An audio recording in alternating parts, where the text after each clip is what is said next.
క్రీస్తునందు ప్రియమైన దేవుని పిల్లలారా, వ్రాయబడిన సంగతులు ఆదికాండము మొదలుకొని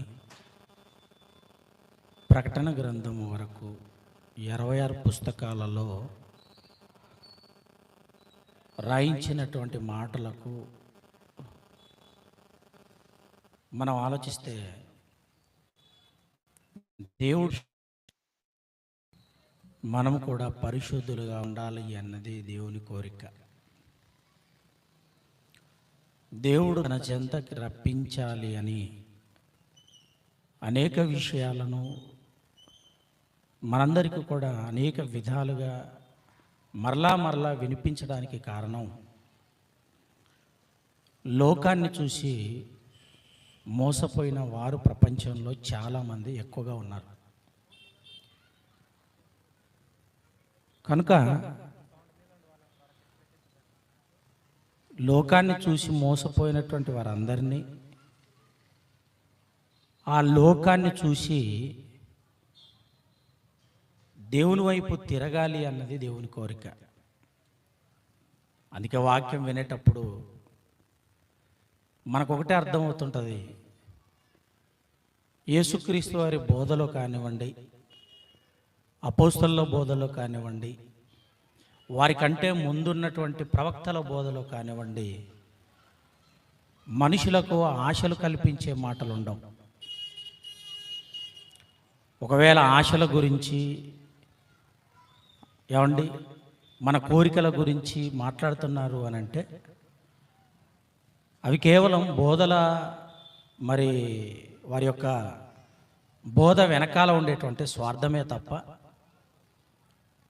మనుషులను నిస్వార్థంగా ప్రభువులో నడిపించే విధానం అయితే కాదు.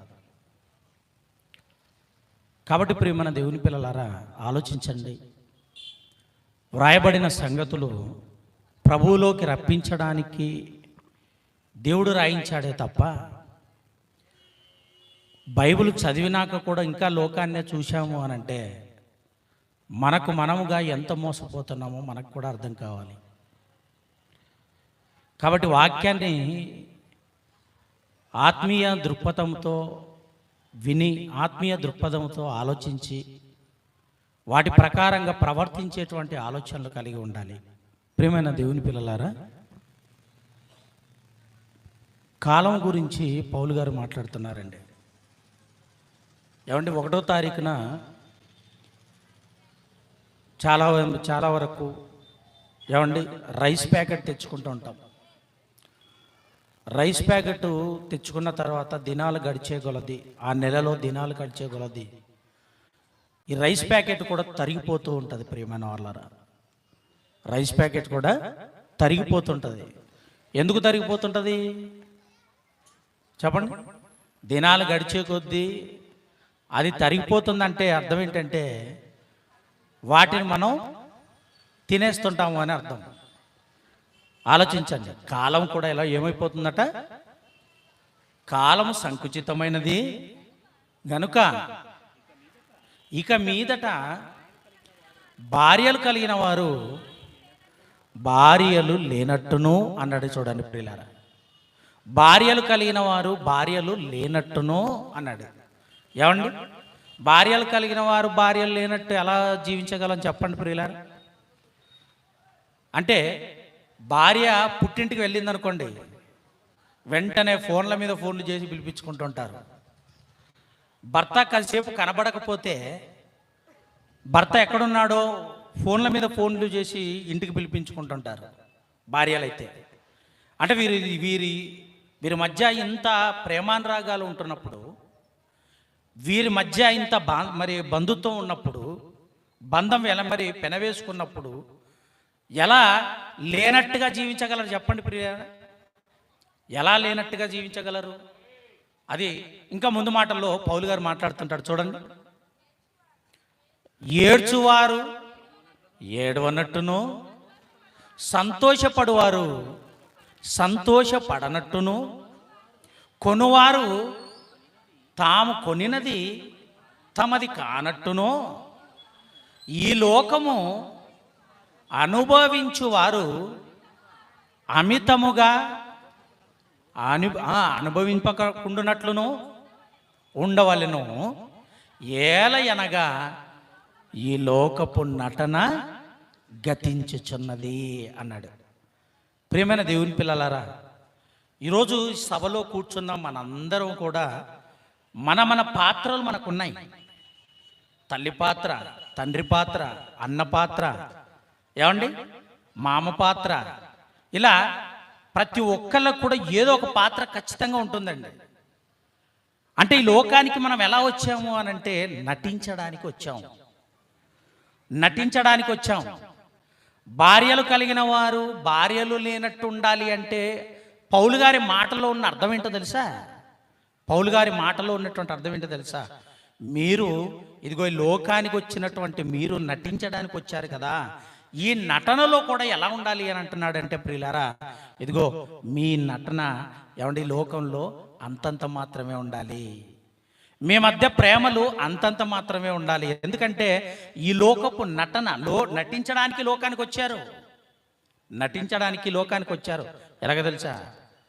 ఏమండి మరి నేరాలు ఘోరాలు అనేటువంటి కార్యక్రమం వచ్చేటప్పుడు, నేరాలు ఘోరాలు అనేటువంటి కార్యక్రమం ప్రారంభమైనప్పుడు వెంటనే ఏమవుతుంది అని అంటే ఈ సన్నివేశంలో వస్తున్నటువంటి పాత్రలన్నీ కూడా కల్పిత పాత్రలు అని ఉంటుంది. అంటే కల్పిత పాత్రలు అన్నాడు అంటే దాని వెనకాతలు ఏముంది అనమాట? ఒరిజినల్ లేదు. ఒరిజినల్ పోయింది, ఎప్పుడో జరిగిపోయింది. ఎప్పుడో జరిగిపోయిన దాన్ని కల్పిత పాత్రలను పెట్టి ఒక సన్నివేశాన్ని తీసి ఎపిసోడ్లుగా మనకు చూపించేవారు. ప్రియమైన వారలారా, ఆలోచించండి. అంటే భూమి మీదకి వచ్చినటువంటి మనము, నటించడానికి వచ్చినటువంటి మనమండి.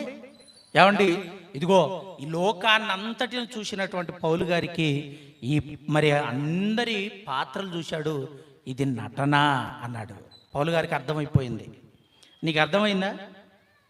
ఏమండి కుటుంబంలోకి వెళ్ళేసరికి, కాపురాల గురించి ఆలోచించేసరికి చాలా సీరియస్నెస్లోకి వెళ్ళిపోతుంటారు. ఎలా నా పిల్లల్ని బ్రతికించుకోవాలి, నా భార్యని ఎలా బ్రతికించుకోవాలి, ఎలా సంపాదించాలి, వీరి యొక్క కోరికలు నేను ఎలా తీర్చాలి, ఎంత సీరియస్ అయిపోతుంటారు అంటే ప్రియమైన వాళ్ళరా, అన్నింటిని లోకంలో ఉన్నటువంటి అన్నింటి గురించి ఆలోచించుకుంటూ కుటుంబాన్ని ఎలాగైనా కూడా బ్రతికించుకోవాలన్నటువంటి ఏమండి ఎంతో ఆ నిర్ణయంతో వస్తుంటారు, స్థిరమైన నిర్ణయంతో వస్తుంటారు. ఆలోచించండి. నటన అన్న సంగతి మీకు అర్థమవుతుంది అసలు? ఏమండి భూమి మీదకి వచ్చినటువంటి ప్రతి ఒక్కరు కూడా నటించడానికే వచ్చారు. పౌలు గారికి సమాజాన్ని చూసినప్పుడు వైరాగ్యం పుట్టి ఆయన రాసినటువంటి మాటలు, ప్రియమైన దేవుని పిల్లలారా, లోకాన్ని చూసి ఆయనకి విరక్తి పుట్టింది.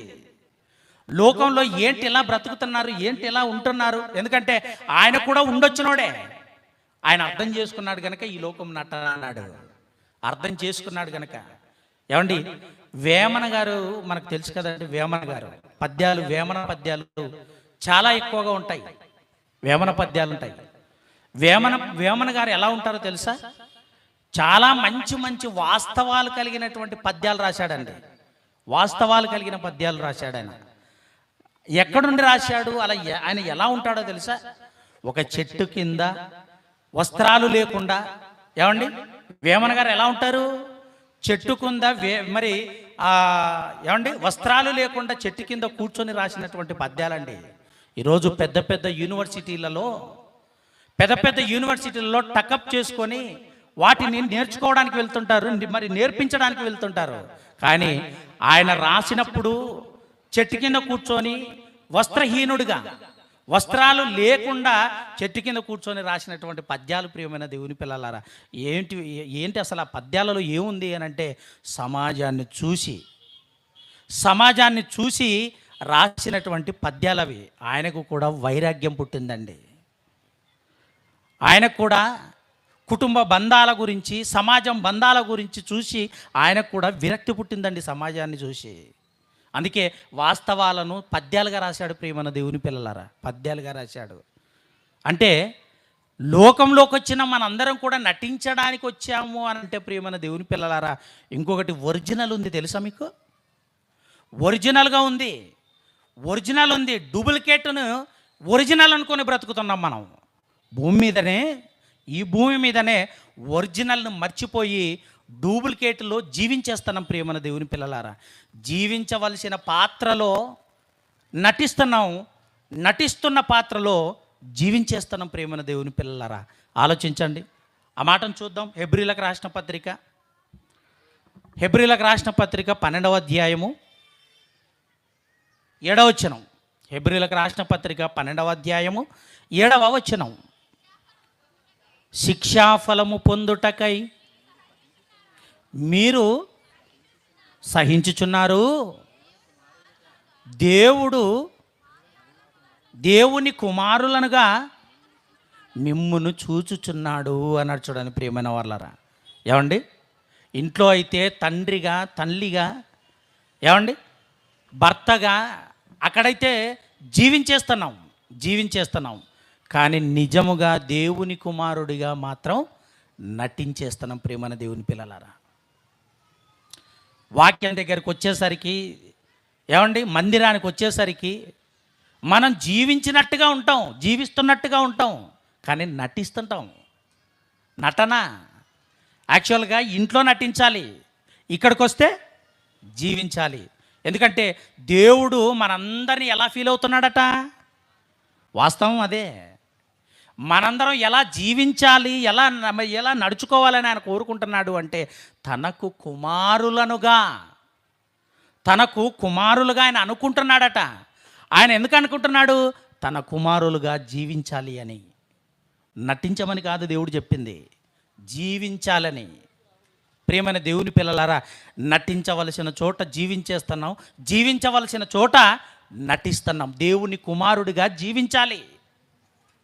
అలా జీవించాలని ఎవరైతే అనుకుంటారో సమాజాన్ని వ్యతిరేకిస్తాం, సమాజానికి దూరంగా ఉంటాం, వేరైన వారిగా ఉంటాం, దేవుని కుమారులుగా ఉంటాం, దేవుని కుమారునిగా ఉండి దేవుణ్ణి మెప్పించగలుగుతాం. అది ఆలోచించాలి ప్రియమైన దేవుని పిల్లలారా. ఆలోచించండి. పౌలు గారు అదే మాట్లాడుతున్నాడు. ఇదిగో ఈ లోకపు నటన గతించుచున్నది, నీవు భూమి మీద ఉన్నప్పుడే దేవుని కుమారుడుగా జీవించాలి.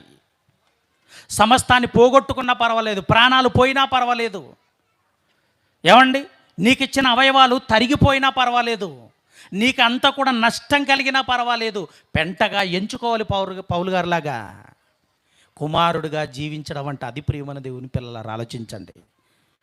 ఏమండి నిజమైన పాత్ర దేవుని కుమారుడు, నిజమైన పాత్ర దేవునికి కుమారుడిగా జీవించటం, దేవునికి కుమారుడిగా పనిచేయటం, దేవునికి కుమారుడిగా నిలబడటం సమాజంలో. అదండి దేవుని కుమారుడిగా ఆయన అనుకుంటున్నాడు, నా పిల్లలు నా కుమారులు అని. అంటే ఆ పాత్రలో నువ్వు నిజంగా జీవించాలి ప్రియమైన దేవుని పిల్లలారా. ఎందుకో తెలుసా?